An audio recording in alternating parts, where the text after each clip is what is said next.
오늘 우리가 나누려고 하는 신문에 해당되는 것을 보면 하나님께서 그런 불순종과 배도를 벌하지 않은 채로 그냥 두시겠습니까? 하는 이제 질문과 대답은 지금 읽으셨듯이 결코 그렇지 않습니다. 하나님 우리의 원죄와 자범죄에 대해 심히 진노하시며 그러하여 그가 친히 누구든지 율법책에 기록된 대로 모든 일을 항상 행하지 아니하는 자는 저주 아래 있는 자라고 선언하신 대로 이 땅에서 그리고 영원토록 의로운 심판으로 그들을 벌하실 것입니다 하는 이 대답을 가지고 좀 살펴보려고 합니다. 우리가 하이델베르그 요리문답을 처음에 시작할 때 그런 말씀을 드렸습니다. 다른 요리문답과 다르게 하이델베르그 요리문답은 인간의 비참한 상황으로부터 모든 것이 시작된다라는 거예요. 다른 것은 하나님이라는 존재와 또 다른 것은 또 사람이라는 어떤 원래 창조의 본분 이런 거로 시작을 해서 이제 은혜로 나아가고 있는데 이 하이델베르그 요리문답은 인간이 도대체 어떤 존재냐 하는 이 비참함이라는 것으로 시작을 해서 은혜로 서는 것이 뭐냐 이런 부분들을 가르치는 게 이 하이델베르그 요리문답입니다. 오늘 우리가 이제 살펴보려고 하는 것은 우리가 지난 시간까지 살펴봤던 우리가 원래 처음부터 타락했느냐? 아니다. 처음에는 우리를 선하게 지으셨다. 근데 왜 그럼 이렇게 됐느냐? 결국 아담과 하와가 인류의 조상으로 범죄하였고 그 범죄로 말미암아 이렇게 부패하고 타락한 것이 찾아오게 됐고 그것이 결국 우리에게 주는 것은 선한 일을 행할 능력이 하나도 없게끔 되어버리는 그런 어떤 결과에 이르게 됐다. 이런 거였어요. 그래서 우리가 우리의 타락한 본성과 심성을 가지고 하나님께서 원하시는 선한 것을 할 수 있느냐? 없다. 단 하나도 없다예요. 그래서 우리는 성령이 우리를 깨닫게 하시고 행할 힘을 주시기 전에는 어떤 누구도 하나님이 원하는 것을 할 수 있는 사람은 아무도 없다는 거예요. 그러니까 그 부분에 대해서 우리가 이제 살펴보면서 하나님께서 우리를 성령을 통해서 이끌어 가시고 세워 가시는 그 은혜에 대한 부분들을 좀 우리가 살펴보게 되었었는데 오늘은 이 죄라는 것에 대한 이 불순종이라는 것과 이 배도라는 것에 대해서 하나님 이걸 어떻게 처리하십니까 하는 것을 우리가 이제 살펴보는 겁니다. 근데 여기에 이제 답은 아까 읽었듯이 원죄든 자범죄든 하나님은 어떤 것도 그냥 놔두는 법은 없다는 거예요. 어떤 것도 그냥 놔두는 것은 없고 그거를 어떻게든 반드시 처리가 돼야 된다는 거예요. 원죄도 원죄를 처리하는 방법에 따라 처리가 돼야 되고 자범죄도 자범죄가 처리되어야 될 것대로 처리가 돼야지 그 안에 하나님의 저주와 심판이 없지 그게 처리가 안 되면 누구도 거기로부터 자유할 수는 없다 이런 얘기인 거예요. 그러니까 하나님께서 우리에게 말씀하시는 이 죄에 대한 문제를 왜 우리가 드럽게까지 여겨야 되는가 하는 겁니다. 오늘 우리가 읽은 이 말씀에 보면 중요한 이야기가 있어요. 갈라디아서 이 3장 1절부터 11절까지는 행위가 아닌 오직 믿음으로 구원받는다는 사실에 대한 부분들을 이렇게 전제로 제시하면서 사람들이 착각하고 있는 부분에 대한 것이 있다라고 말합니다. 그게 뭐냐면 10절에 있는 이야기예요. 10절을 보시면 무릇 율법 행위에 속한 자들은 저주 아래 있나니 기록된 바 누구든지 율법책에 기록된 대로 모든 일을 항상 행하지 아니하는 자는 저주 아래 있는 자라 하였습니다. 이렇게 되어 있어요. 그러니까 오늘 여기서도 답에 그런 얘기를 써놨어요. 하나님은 우리의 원죄와 자범죄에 대해 심히 진노하시며 그러하여 그가 친히 누구든지 율법책에 기록된 대로 모든 일을 항상 행하지 아니하는 자는 저주 아래 있는 자라고 선언하신 대로 이 땅에서 영원토록 의로운 심판으로 그를 벌하실 것입니다. 라는 거예요. 근데 이 이야기를 우리가 잘못 이해하면 뭐가 되는가 하면 그러니까 우리는 율법으로 행하지 않으면 우리는 저주 아래 있는 자네. 그러니까 우리는 구원받아도 율법을 행하면서 그 구원을 이루어 가야 되겠네. 라고 말하는 행위 구원을 말하게 됩니다. 근데 이 3장은 그런 얘기가 아니에요. 3장의 이 이야기는 무슨 얘기인가 하면 믿음으로 말미암아 모든 사람들이 아브라함의 자손이라 부르게 됐는다. 이렇게 돼요. 그러니까 믿음으로만 구원을 받는다라는 거예요. 그런데 사람들이 믿음으로만이 아니라 자꾸 행위를 말하는데 행위를 말하게 되면 그 행위가 사람으로 하여금 온전히 구원할 수 없다. 그 이야기를 하고자 10절에 이야기를 하고 있는 거예요. 그러니까 율법으로 말하면 어떻게 해야 구원을 받습니까? 율법을 다 지켜야 구원받는 거예요. 그러니까 율법주의자들이 말하는 건 율법을 온전히 다 지켜야 구원을 받는다는 거예요. 그래서 예수님도 그때 당시 사역하실 때 뭐라고 말합니까? 100가지의 율법 중에서 99가지를 지키고 한 가지를 지키지 못하면 다 못 지킨 것과 똑같다는 거예요. 왜냐하면 율법을 지키는 사람은 다 지켜야 된다니까. 다 지켜야지 구원받는다고 말하는데 99가지를 지켰단 말이에요. 근데 한 가지를 어기면 어떻게 되는 거예요? 여러분, 한 가지 지키고 99가지 지켜서 구원 못 받는 거나 99가지 지키고 한 가지 못 지켜서 구원 못 받는 거나 똑같다는 얘기인 거예요. 율법을 구원이라고 말한다면. 우리가 뭔가를 행해서 구원받는다는 말을 하자면 99가지 지키고 하나 못 지킨 거나 한 가지 지키고 99개 못 지킨 거나 똑같다는 거예요. 왜? 온전히 지켜야 된다고 하니까. 근데 그것은 아니라는 거예요. 여기서 말하는 것은 그러는 거예요. 그래서 9절에 보면 믿음으로 말미암는 자는 믿음이 있는 아브라함과 함께 복을 받느니라 이렇게 말해요. 그러면서 10절을 이야기하는 거예요. 그러니까 누구든지 율법책에 기록된 대로 모든 일을 항상 행하지 아니하는 자는 저주 아래에 있는 자라 하였습니다. 이거는 누가 한 말이에요? 하나님이 하신 말이 아니고 율법주의자들이 한 말이에요. 율법주의자들이 말하기를 율법을 다 온전히 지키지 못하면 저주 아래에 있다라고 말하는 개념을 이야기하는 거예요. 그래서 11절에 보면 또 하나님 앞에서 아무도 율법으로 말미암아 의롭게 되지 못할 것이 분명하니 이는 의인은 믿음으로 살리라 하였습니다. 이렇게 말하고 있는 거예요. 전체를 이해하지 않고 10절만 읽으면 행위구원이 돼버리죠. 왜요? 야, 이거 봐라. 율법에 기록된 대로 모든 일을 항상 행하지 않은 자는 저주 아래 있는 자라 하지 않았냐? 그러니까 우리가 율법을 행해야 구원받아도 행함이 없으면 죽는, 이게 죽은 믿음이고 이러면 구원을 못 받는다. 이렇게 말한단 말이에요. 근데 이 말은 그 행위 구원을 말하는 게 아니고 그게 잘못됐다는 걸 써놓은 말이란 말이에요. 그러니까 여기 갈라디아서에서 제일 중요한 건 10절인 거예요. 11절인 거예요. 그래서 뭐냐면 아무도 율법으로 말미암아 의롭게 되지 못할 것이 분명하다라는 거예요. 왜요? 전에도 얘기했죠. 율법을 다 지킬 수 있는 사람이 있어요? 없어요? 없어요. 우리가 만약에 행위로 구원받는다고 하면 행위 구원받을 사람이 없어요. 뭘 지킬 거예요? 어디까지 지켜야 돼요? 그 사람들 대답 못해요, 그거. 행위 구원을 받는다고 말하면서 그럼 뭐 지켜야 됩니까? 어디까지 지켜야 되냐 그러면 말 못해요, 그 사람들. 그러면서 행위로 구원받는다고 말해요. 성경은 분명히 아니라고 말해요. 아무도 율법으로 구원받을 수 없다 해요. 오직 뭐로 구원받아요?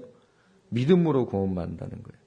근데 왜 오늘 제가 이 신문의 이 대답이 지금 이 원죄와 자범죄에 대해서 하나님이 심히 노한다라고 말하면서 이 지금 10절에 있는 이야기를 지금 사용을 하고 이 선언하신 대로 영원토록 의로운 심판을 그들을 벌하실 것이다 라는 이야기를 하는데 제가 왜 이 갈라디아서 3장을 본문으로 택했는가 하는 부분이에요.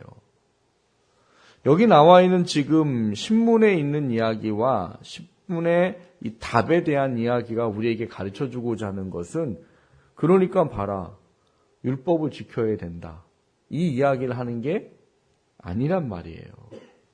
여기서 말하는 건 뭐냐 하면 우리가 이제 그 이후로 살펴볼 이야기에 대한 근거를 제시하는 거예요. 뭐냐 하면 여러분 우리가 구원이 필요합니까? 필요하지 않습니까? 필요하지 않으세요? 아니면 다 받아서 대답을 안 하시는 거예요? 우리한테 구원이 필요해요? 필요하지 않아요? 필요해요. 너무나 필요해요.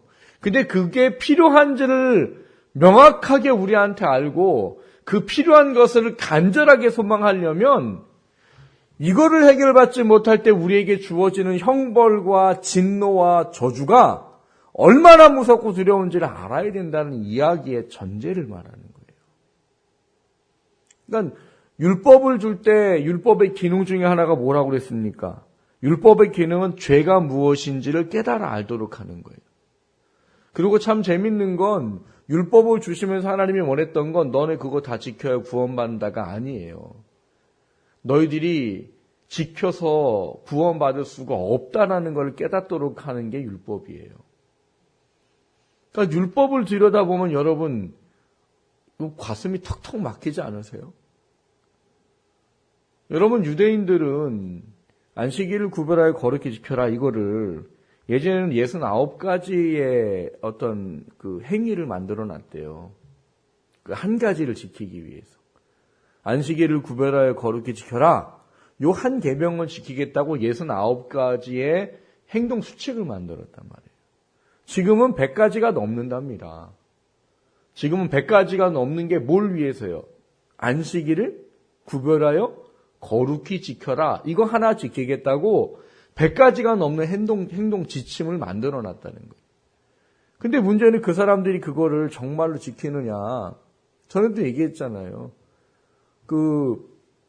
히브리 저희도 이제 동계어학 강좌할 때 강사가 히브리 대학에서 10년을 공부하다 보면 이제 강사였는데 그 강사가 하는 얘기가 그런 거예요. 어느 날 토요일인데 정말 정통 유대인이 자기를 찾아왔더라고, 이방인한테, 자기. 오면 안 돼요. 이미 그것부터가 뭐가 잘못된 거예요. 안식일을 구별한 게 아닌 거예요. 근데 이 사람이 왜 왔느냐? 애가 지금 열이 막 40도가 넘어서 펄펄 끓고 있는데 약을 먹여야 되는데 해열제가 따놓은 게 없는 거예요. 근데 이 사람들 율법을 어떻게 만들어 놨대요? 따져 있는 거를 따서 먹이는 건 괜찮대요. 근데 새 거 드르륵 따서 새 거를 따면 그건 일이에요. 그러니까 그건 하면 안 된다는 거예요. 근데 애가 지금 40도인데 해열제 따놓은 게 없는 거예요. 근데 수소문을 해보니까 가까운데 누가 살아요? 이방인이 산다고. 그래서 찾아온 거 이거 따달라고. 그래서 어떻게 했대요? 시원하게 드르륵 따서 주고 가서 해열제 먹이고. 그러니까 이게 온전하게 지킨 거예요? 아닌 거예요. 그래서 예수님도 뭐라고 하셨어요? 야, 너희 양이 만약에 안식일에 구덩이에 빠지면 너 그거 건져내지 않느냐? 하물며 하나님의 자녀가 육신으로 오랫동안 병이적 우투는데 이거를 고치는 게 잘못됐냐? 그렇게 말하시잖아요. 문제는 그런 거란 말이에요. 율법이라는 것 자체는 사람들한테 너희들 그거 지켜서 구원 받으라고 주신 게 아니고 하나님 주신 목적은 죄가 뭔지를 아는 것과 너희들은 그거 절대로 지킬 수 없다. 이거를 안 하는 거예요. 그래서 뭐가 필요하다는 거예요? 예수님의 십자가의 대속에 은혜가 필요하다. 이게 율법을 주신 가장 근본적인 이유예요. 물론 구원받은 우리한테는 이제 율법은 구원의 의미가 아니라 하나님께서 기뻐하시는 삶을 위해서 주어지는 삶의 원리로서의 기능은 너무나 더 철저하게 살아 있습니다. 근데 그거를 지키는 이유는 구원받기 위해서가 아니고 구원받은 자이기 때문에 그거를 지켜야 된단 말인 거예요. 하나님을 기쁘시게 해드려야 되고 그걸 통해서 하나님의 뜻이 이루어지고 하나님께서 우리에게 원하기 때문에 우리가 이제 그거를 지켜야 되는 그런 삶의 원리로서의 의미지 구원받음에 대한 의미가 아니라는 거예요. 근데 이런 문제 속에서 우리가 들어봐야 될 게 뭔가 하면 이 죄라는 문제에 대해서 율법을 통해서 우리가 죄를 깨달을 때 이거를 얼마나 크게 느껴야 되느냐라는 문제예요. 여러분, 이 원죄와 자범죄에 대한 이야기를 오늘 답에 써놨어요. 보니까 하나님은 우리의 원죄와 자범죄에 대해서 심히 진노하신다 이렇게 써 있어요. 그러니까 하나님이 죄에 대해서 우리가 죄지으면 흔히 그런 말을 내가 죄지으면 하나님이 마음을 아파하세요. 그런 얘기 많이 하잖아요. 그렇죠? 물론 그런 감정의 표현도 가능해요. 근데 성경에서 말하는 하나님의 죄에 대해서 우리가 깨달아야 할 거는 가슴 아파한다는 정도가 아니고 진노하신다는 거예요. 진노. 그러니까 원죄에 대해서 하나님의 진노는 어떤 겁니까? 지옥의 형벌을 가서 영원히 죽지 못하고 고통을 받아야 되는 게 원죄에 대한 하나님에 대한 감정과 진노예요. 우리가 구원받는 게 왜 감사하다고 말하고 구원의 은혜가 얼마나 놀라운지라고 말합니까? 절대 우리 이분이 해결할 수 없는 원죄를 예수 그리스도를 대속의 십자가에 죽게 하시고 그분을 믿는 믿음을 가진 사람에게 그 사망으로부터 생명으로 옮겨준다고 하는 거기 때문이에요. 지옥의 형벌로부터 천국의 소망으로 옮겨준다는 거예요. 그래서 그게 뭐예요? 한없는 은혜요. 갚을 수 없는 은혜요. 이게 얼마나 놀라운지에 대한 부분들이 그 옮겨짐에 대한 부분에서 나타난다는 이야기란 말이에요. 그러니까 여기서 우리가 중요하게 알아야 될 게 뭔가 하면 하나님은 원죄에 대해서 그걸 얼마나 그거를 진노하시느냐. 어떻게 진노하신대요? 반드시 지옥의 형벌을 가서 끝이 없는 영원이라는 시간 동안 고통을 받도록 하는 게 하나님의 진노란 말이에요. 근데 우리는 다만 거기서 어떻게 된 거예요? 해결받은 거죠. 해방받은 거죠. 그게 은혜라는 말인 거예요. 근데 또 한 가지가 있는 거죠. 자범죄에 대한 이야기도 있단 말인 거예요. 자범죄는 뭡니까? 우리가 원죄를 가지고 있기 때문에 타락한 본성에 따라 행동함으로 우리가 스스로 죄를 짓는 것을 자범죄라고 말해요. 근데 이 스스로 죄를 짓는 자범죄에 대해서도 우리가 그거를 여기서 동일하게 말하고 있다는 거예요. 그것에 대해 심히 진노하시고 라고 돼 있다는 말인 거예요. 그러니까 우리가 죄 짓는 거에 대해서 하나님이 단지 나 너희들 죄 짓으면 마음이 아파 이게 아니고 그 죄에 대한 진노가 굉장히 강하시더라는 거예요.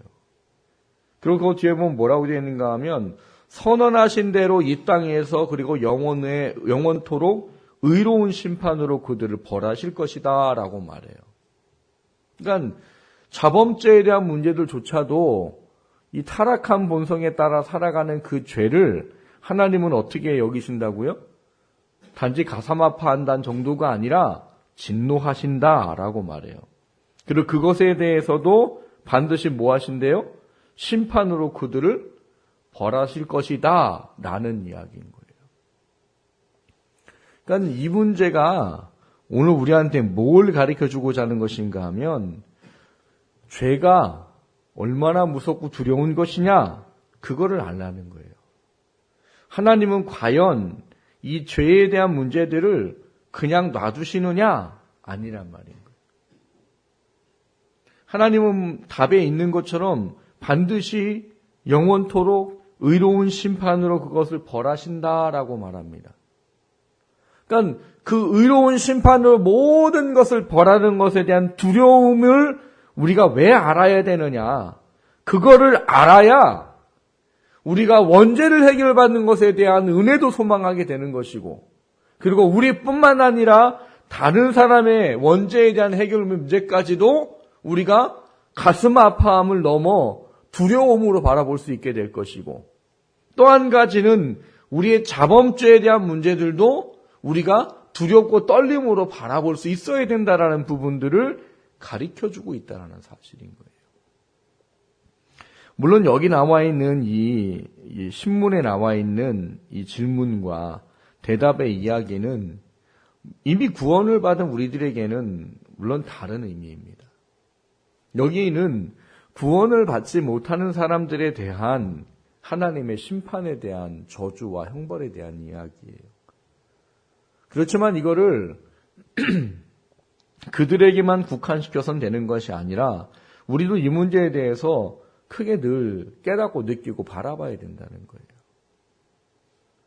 왜냐하면 우리가 받은 은혜가 무엇인지를 그 기쁨과 감격을 놓쳐버리면 어떻게 된다고요? 절대로 우리가 다른 사람한테 복음을 전할 수 없고요. 그 구원의 기쁨의 감격이 없으면 절대로 우리가 하나님께서 원하시는 삶의 자리에 있을 수가 없습니다. 지난 주일에 그런 설교를 했었잖아요. 우리가 구원의 기쁨에 대한 문제를 알아야 된다. 근데 구원의 기쁨이 뭐라고 물었었어요, 제가. 여러분 구원받고 기쁘십니까? 그랬더니 아멘! 다 그랬잖아요, 주일날. 뭐가 기쁘세요? 그랬더니 대답을 안 하시잖아요. 뭐가 기쁘세요?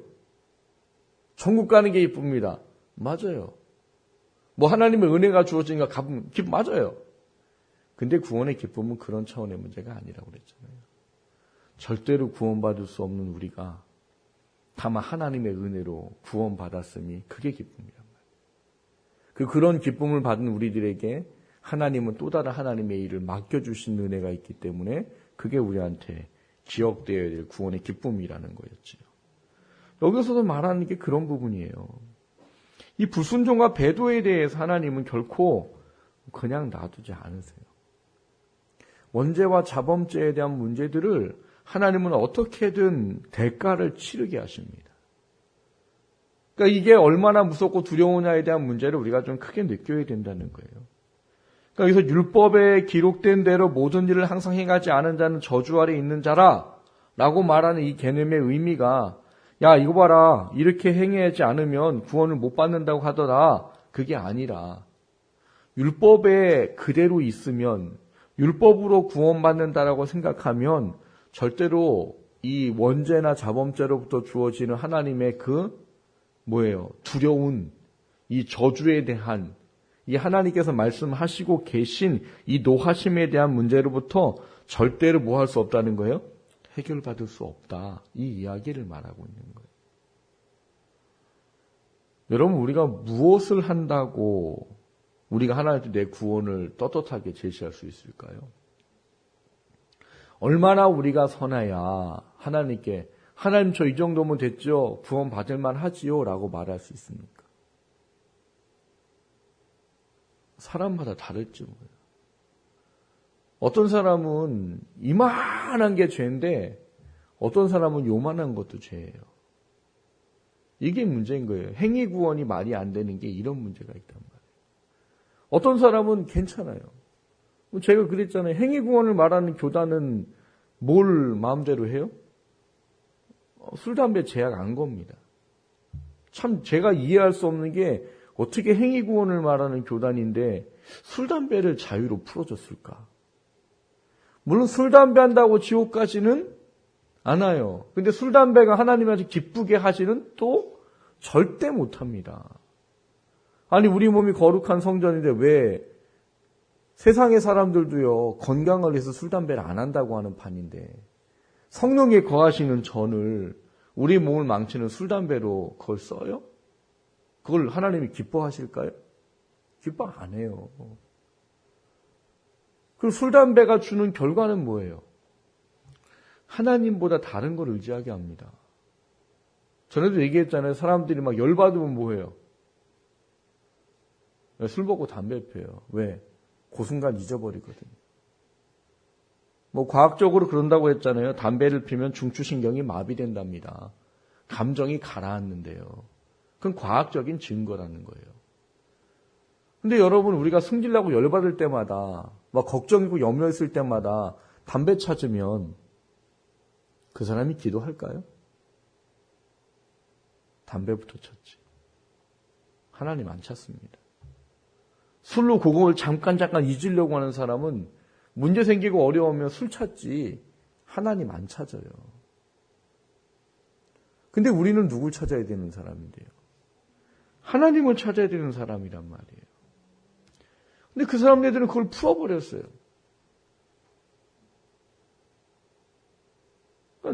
도대체 뭘까라는 거예요. 저희 교단 같은 경우는 술, 담배를 하면 죄라고 배웠어요. 저는 지금도 그렇게 알고 살고 있고요. 그러니까 저희들한테는 술, 담배를 하는 게 죄인데 행위 구원을 말하는 교단에서 술, 담배 해도 괜찮아요. 그럼 어떤 걸 가지고 구원을 논할 수 있어요? 그럼 이 사람들 믿음대로 구원받고 우리는 우리 믿음대로 구원받아요? 그러니까 여기서 말하는 건 그런 거예요. 행위로는 구원을 논할 수 없다. 이 이야기를 말하는 거예요. 다만 그 부분에 대해서 우리가 명확하게 알아야 될 게 뭐라는 거예요? 그 두려움을 알아라는 거예요. 두려움. 우리가 구원받은 구원의 은혜가 이 절대로 해결할 수 있는 원죄와 자범죄에 대한 문제들을 해결하시는 그 놀라운 은혜는 사망의 권세로부터 부활의 생명으로 옮겨주시는 하나님의 은혜라는 거예요. 그리고 거기에는 자범죄도 다 포함된단 말인 거예요. 여러분 예수님이 십자가의 대속의 죽음을 죽으신 게 원죄만 해결을 한 게 아니에요. 자범죄도 해결을 한 겁니다. 근데 해결했단 말은 구원파적인 개념이 아니에요. 구원파는 이미 예수님의 대속의 십자가에 놀라운 능력이 있기 때문에 앞으로 지을 죄까지도 구원받았다고 보는 게 구원파예요. 근데 우리는 그런 개념이 아니에요. 근데 그럼에도 불구하고 우리는 우리가 앞으로 지을 죄로부터도 하나님의 안전장치의 자유함이 주어졌단 말이에요. 그게 뭔데요? 예수의 이름으로 회개하는 거예요. 성령을 회방하는 죄 이외에는요, 용서받지 못할 죄가 없습니다. 아무리 세상의 윤리와 도덕으로 판단해서 극악무도하든 더럽든 어떤 죄를 지어도 예수님을 믿고 예수 그리스도의 이름으로 회개하는 모든 죄는 하나님께 사함을 받아요. 근데 그 죄사함의 은혜를 얼마나 크게 여겨야 되느냐. 원죄든 자범죄든 그거에 대해서 하나님이 심히 진노하고 있다는 사실을 우리가 알아야 되고, 그 문제가 해결되지 않으면 반드시 영원히 의로운 심판을 받는다는 것을 알아야 된다는 거예요. 그게 알아지지 못하면 우리한테 영적인 유익이 없습니다. 원죄에 대한 문제는 해결이 되겠지요. 예수를 믿고 성령의 은혜로 말미암아 예수를 구주로 고백하는 사람에게는 단회적인 사건이니까요. 이거는 예수님 십자가의 죽음으로 말미암아 그분을 믿을 때 원죄는 단번에 해결됩니다. 얘는 하나님이 아예 없는 것처럼 여겨주셔요. 없어지는 건 아니에요. 없어지면 우리가 죄를 지을 수가 없단 말이에요. 원죄는 없어지는 게 아니라 덮어지는 거예요. 덮어지고 없다고 인정해 주시는 거지, 이게 사라지면 우린 죄를 안 져야 되는 거예요. 그럼 우린 또 죄를 짓잖아요. 그러니까는 하나님의 은혜로 이 무섭고 두려운 것이 단번에 해결된단 말이에요. 그런데 그것만이 아니고 자범죄에 대한, 우리가 연약해서 이 우리 안에 있는 죄의 오염들이 우리로 하여금 하나님이 기뻐하지 아니하는 죄를 범하는 그 죄를 지었을 때도 이게 우리 힘으로는 해결이 안 된단 말이에요. 이걸 해결하려면 똑같이 심판을 받아야 된단 말인 거예요. 근데 하나님이 그 심판을 똑같이 받지 않도록 해주는 게 있다라는 거예요. 그게 뭐예요? 예수 그리스도의 이름이란 말인 거예요. 그 예수 그리스도의 이름이 우리로 하여금 어떠한 자범죄를 지어도 하나님으로 말미암아 죄사함 받을 수 있는 길을 열어놓으셨다는 사실인 거예요. 그게 우리가 알아야 될 중요한 이 오늘 신문의 이야기예요. 두 가지를 결국은 분리를 하셔야 됩니다. 질문과 대답은 하나지만 이미 우리는 이 문제를 해결받았기 때문에 해결받은 사람이 이 문제를 해결받지 않은 사람과 똑같이 이해할 수는 없어요. 우린 이미 뭐가 해결됐습니까요? 원죄가 해결됐고 자범죄도 해결이 됐어요. 예수 그리스도의 이름으로 회개할 수 있는 길을 주셨기 때문에. 근데 믿지 않는 사람들은요, 원죄도 자범죄도 해결이 안 됩니다. 그 사람들이 결국 어떤 걸 받는데요? 영원한 의로운 심판을 받는다는 거예요. 이 두 가지에 대한 개념을 우리가 이해하면서 우리가 오늘 이 신문에 대한 답을 조금 우리는 좀 넓게 이해해야 될 부분이 하나 있어요. 이제 구원받은 우리들에게는 이 원죄와 자범죄에 대한 하나님이 심히 진노함에 대한 부분들을 우리가 더 크게 느끼고 바라봐야 될 의미가 있어요. 왜냐? 원죄에 대한 거를 우리가 얼마나 이 무섭고 두려운 문제에 대한 이 하나님의 진노하심이 얼마나 큰지에 대한 것을 우리가 알면 알수록 내가 받은 구원의 은혜가 커집니다. 내가 받은 구원의 은혜가 놀라운 게 되어버린다고. 여러분, 값싼 구원이라고 말해요, 어떤 사람은. 그러니까 행위구원자들은 장로교단이 말하는 걸 값싼 구원이라고 말해요. 뭐가 없이 구원받으니까. 행함이 없이 믿음으로만 구원받는다니까 그걸 값싼 구원이라고 그 사람들은 치부해요. 뭘 몰라도 너무 모르는 거예요. 우리가 뭘 해서 구원받아야 값진 거예요? 그럼 구원 못 받아요, 우리. 예수님의 대속의 은혜가 얼마나 귀하고 값진 건데요. 그 자체가 귀하고 값진 거지 우리가 뭘 한다고 해서 그게 값진 게 되는 게 아니란 말이에요. 오히려 어떤 신학자는 그렇게 말합니다. 우리가 율법으로 구원을 받는다고 말한다면 예수님의 십자가의 값을 어떻게 하는 거예요? 깎아버리는 거다라고 말해요. 오늘 우리 읽은 말씀에도 그렇잖아요. 오직 믿음으로만 구원받는 거라, 이게 믿음으로만.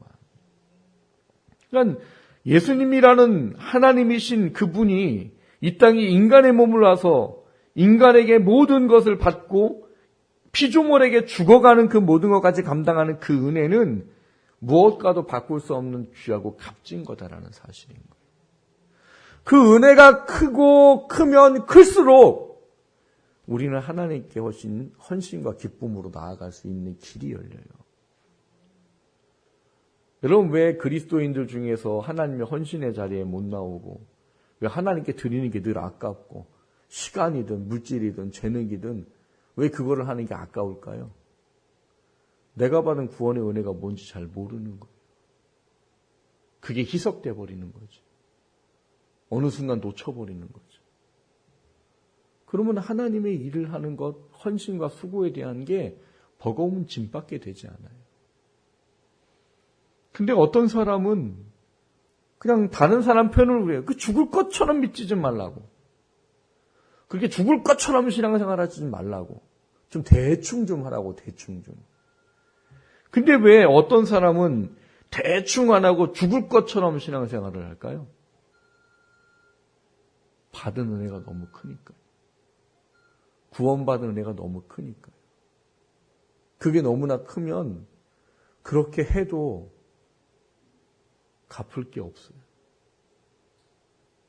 그래서 우리는 이 원죄를 해결받는 진노하심부터 자유함의 은혜가 얼마나 대단한 것인지를 우리가 아는 게 필요해요. 또 한 가지는 자범죄에 대한 이야기예요. 자범죄가 그게 얼마나 심히 하나님이 진노하시는 것이냐라는 걸 우리가 알아야 되는 이유는 우리가 하나님의 계명을 지키는 데 도움이 되기 때문입니다. 어떤 사람들이 구원받은 것에 대한 만족하면 됩니다라고 말하지만 늘 제가 말씀드리는 게 뭐예요? 구원받은 것에만 만족하면 큰 코 다칩니다. 예전에 큰 코 다칩니다. 구원받고 천국 가는 것만 알면 여러분 천국 가면 정말 죄송하지만 후회라는 감정을 제가 어떻게 이해하게 설명해 드릴 수는 없어요. 뭐 후회가 우리가 세상에서 생각하는 후회는 분명히 아니에요. 하지만 분명히 그런 게 있습니다. 왜요? 누구는 영광과 면류관을 취하는데 나는 부끄러움으로 구원을 받아가지고 뭐 성경에는 없지만 옛날 뭐 부흥 강사님들이 표현하는 표현으로는 누구는 황금 면류관을 쓰는데 누구는 뭘 써요? 예? 개털 모자를 쓴다. 그랬더니 어떤 분이 아유 따뜻하겠네요 개털 모자. 그런 얘기가 아니잖아요.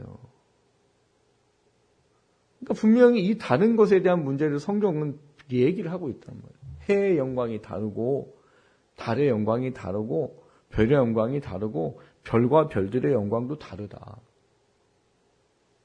근데 이거를 우리가 조금 더 우리 안에 피부적으로 느낄 수 있는 게 뭐냐 하면 내가 행한 죄에 대한 결과를 하나님이 얼마나 그거를 무섭게 생각하시는지를 우리가 알게 되면 하나님의 계명을 지켜 순종하는 게 조금이라도 더 힘을 얻을 수 있다라는 이야기인 거예요. 물론 여러분 우리가 하나님 말씀에 순종하고 이 죄를 자범죄를 짓지 않으려고 하는 건 상받을 요량으로 하는 건 아닙니다. 그건 소망이지 요량이 아니에요. 요량과 소망이 뭐가 다를까요, 여러분? 요량은 그게 목적이에요. 아, 나 천국 가 상 받아야지. 이게 목적이에요. 그게 요량이에요. 근데 하나님 우리에게 말하는 소망은 뭐예요? 하나님의 기쁨이 주어지는 것에 대한 이야기지 뭘 받는지가 중요한 게 아니란 말이에요. 그래서 요한계시록에 가면 24장로에 대한 이야기가 나와요. 그 24장로들이 뭐해요? 어린 양의 보좌 앞에 자기의 면류관을 벗어서 던진다고 써 있어요. 왜 그렇게 이거 받으려고 그렇게 순종하고 매맞고 그렇게 막 고통과 고난과 핍박을 받았는데 근데 그거를 던져버린대요. 뭘 의미하겠어요? 그게 중요한 게 아니란 말이에요. 그거를 주시는 하나님이 더 중요하고 그거를 주신 예수 그리스도가 중요하다는 이야기인 거예요. 그러니까 천국 가면 사실은 뭐 금연류가 뭐 이런 게 중요한 게 아니고 내가 하나님께 인정받는 게 가장 큰 중요한 면류관인 거예요. 그래서 뭐 제가 안 가봤지만 성경의 토대로 말하는 게 그런 거잖아요. 성경 가면 분명히 이 거리 순이 되게 중요할 거라고. 거리. 어떤 거리인데요? 예수님과의 거리. 예수님의 보좌 앞에 누가 있대요? 계시록에 보면 어린 양의 보좌 앞에 누가 있대요? 내 이름으로 목 배임 받은 자는 어린 양의 보좌 앞에 있느니라예요. 그걸 잘 생각해보면 무슨 얘기가 돼요? 여러분, 사람이 누구를 사랑한다고 할 때 최고의 사랑으로 할 수 있는 게 뭐래요? 내 생명을 내어주는. 왜 생명은 한 번밖에 없잖아요, 이 세상에. 그러니까 가장 귀한 것을 생명이라고 표현한 거란 말이에요. 그러니까 하나님을 사랑하는 마음이 너무 커서 자기 생명조차도 내어줄 정도의 사랑이라면 의심을 받을 수가 없는 거죠. 그래서 어디에 있는 거예요? 어린 양의 보좌 앞에. 여러분, 우리가 하나님 계명에 순종하는 걸 요한복음 14장 21절에 뭐라고 말했대요? 나를 사랑하는 자는 나의 계명을 가지고 지키는 자니라. 그러니까 이 가까이의 순서는 하나님을, 예수님을 사랑한 순서예요. 그러니까 내가 죄로부터 나를 지키려고 하는 이유는 구원의 은혜와 내가 하나님 말씀대로 살아가는 것을 기뻐하시는 그 하나님의 기쁨에 대한 소망 때문에 죄로부터 나를 지켜가는 믿음을 갖는 것을 말하는 거예요. 내가 하나님을 사랑하기 때문에 하나님의 말씀을 지키겠습니다. 그 순서가 다르단 말인 거예요. 그 순서가. 그러니까 오늘 본문에 우리가 기억해야 될 게 이 은혜를 조금 더 우리 가운데 크게 좀 여길 수 있는 것 중에 하나가 원죄와 자범죄에 대한 하나님이 어떠한 감정과 어떻게 대하시는가에 대한 부분들을 아는 게 도움이 될 거라는 거예요. 어떤 거래요? 심히 진노하신다는 것과 그리고 반드시 영원토록 의로운 심판으로 벌하실 것이다. 여러분, 이 두 가지가 물론 구원받지 못한 사람에게 일차적으로 해당되는 이야기지만 구원받은 우리들도 이 문제를 굉장히 크게 여겨야 돼요. 그래야 구원받은 게 늘 감사할 수밖에 없는 거예요. 그래야 하나님 말씀에 순종하는 게 기쁨이 될 수 있고 그게 정말 나를 위한 것이라는 사실을 깨달아 알 수 있다는 사실들을 오늘 우리에게 보여주고 있는 거예요. 중요한 건 여러분, 하나님은 죄를 결코 그냥 두시지는 않습니다. 반드시 그 문제는 해결돼야 되는 거예요. 그 두려움에 대한 부분들을 다시 한번 좀 돌아보십시오. 그리고 그 안에 우리의 삶이 온전히 채워질 수 있게 되기를 주님의 이름으로 축원합니다. 그래서 우리가 하나님 앞에 서는 그것이 정말 천국의 소망이 무엇인가를 다시 한번 돌아보면서 내가 받아야 될 진노, 내가 해결받은 이 진노의 은혜, 이게 무엇이 내 안에 있는 것인지를 다시 한번 돌아보면서 더 하나님께 감사함으로 나아가고 더 하나님께 순종의 자리로 나아갈 수 있는 우리 모두가 될 수 있기를 주님의 이름으로 축원합니다.